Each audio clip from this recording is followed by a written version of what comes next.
Jepang, negara yang terkenal dengan kemajuan teknologinya ini, tengah mengalami sebuah krisis. Krisis yang dimaksud adalah krisis demografi. Salah satu indikatornya adalah penurunan angka pernikahan yang drastis dalam beberapa dekade terakhir.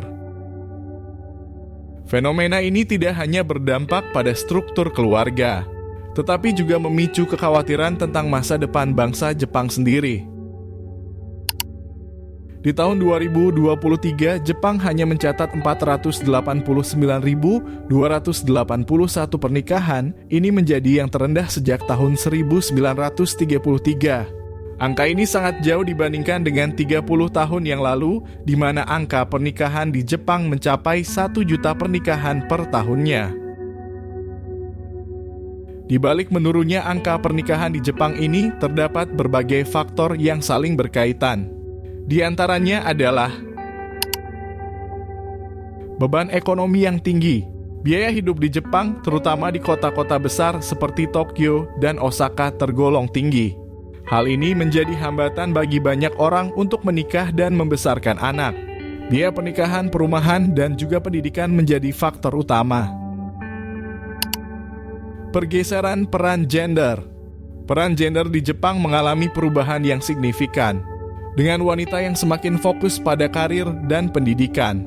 Hal ini tentu dapat membuat mereka menunda untuk menikah atau bahkan tidak menikah sama sekali. Berubahnya pandangan terhadap pernikahan. Tradisi dan norma sosial terkait pernikahan di Jepang mulai bergeser. Semakin banyak orang yang memilih untuk hidup sendiri atau bersama pasangan tanpa harus menikah. Hal ini menunjukkan perubahan pandangan terhadap konsep pernikahan di Jepang. Kesulitan menemukan pasangan. Faktor demografi seperti populasi yang menua dan penurunan angka kelahiran turut berkontribusi pada kesulitan menemukan pasangan. Hal ini terutama dirasakan di daerah pedesaan dan pelosok. Lalu apa dampak yang akan timbul akibat menurunnya angka pernikahan bagi Jepang? Penurunan angka pernikahan tak hanya berdampak pada struktur keluarga, tetapi juga dapat memicu kekhawatiran tentang masa depan bangsa Jepang. Tingkat kelahiran yang menurun dan populasi yang menua dapat membebani sistem jaminan sosial dan menghambat laju pertumbuhan ekonomi.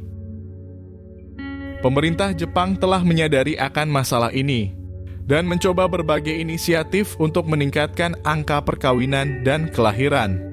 Beberapa langkah yang diambil termasuk menyediakan insentif finansial bagi pasangan yang menikah dan memiliki anak, serta meningkatkan dukungan untuk keseimbangan kerja dan kehidupan bagi keluarga muda. Namun dampak dari kebijakan-kebijakan ini belum terlihat secara signifikan. Penurunan angka perkawinan di Jepang mencerminkan perubahan yang mendalam dalam struktur sosial dan ekonomi negara tersebut. Meskipun ada berbagai faktor yang berkontribusi terhadap tren ini, tantangan utama yang dihadapi adalah bagaimana menyeimbangkan antara kebutuhan ekonomi, sosial, dan demografi. Dengan upaya berkelanjutan dari pemerintah dan perubahan dalam nilai-nilai sosial, ada harapan bahwa tren ini dapat diatasi di masa depan. Jadi, bagaimana menurutmu tentang fenomena menurunnya angka pernikahan di Jepang ini?